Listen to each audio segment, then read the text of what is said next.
time, I realized that we human beings tend to believe in bipolar emotions. What do I mean by that?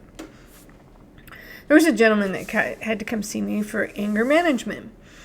And earlier in the day, he had gotten fired. And so that afternoon when he came and saw me, he was still very, very angry and was pacing in my office and telling me all these things that he was going to do to this now former boss. So I wanted to get him to calm down to see, was he really threatening this guy's life, or was he just speaking out of anger?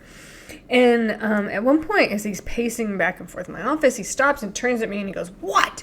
You want me to be happy I got fired?"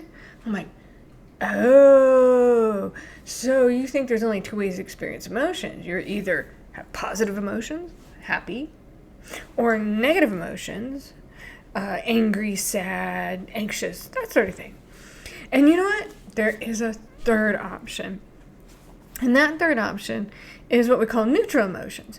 It's not particularly happy that we notice or sad that we notice. It's more along the lines of calm. And so this more along the lines of calm is what we call neutral emotions. So there are three ways to experience emotions, not just two. Now, let's put some names in certain categories. So let's start with first naming some positive emotions. Now, positive emotions are things like happy, excited, joyful, love, serenity, satisfaction, contentment, amusement. Now, naming some neutral emotions, these are more along the lines of calm.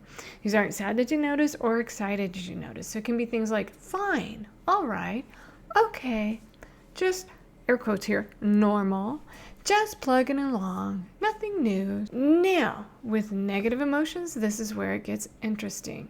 Those three categories, they're along the lines of sad, mad, and nervous. Okay, let's look at some negative along the lines of mad. These can be emotions like annoyed, frustrated, peeved, contrary, bitter, infuriated, irritated, mad, furious. Now, let's look at some of the negative emotions around sad. Sad, despondent, grieved, disappointed, gloomy, downcast, depressed, hopeless. Now, let's look at some negative emotions along the line of nervous.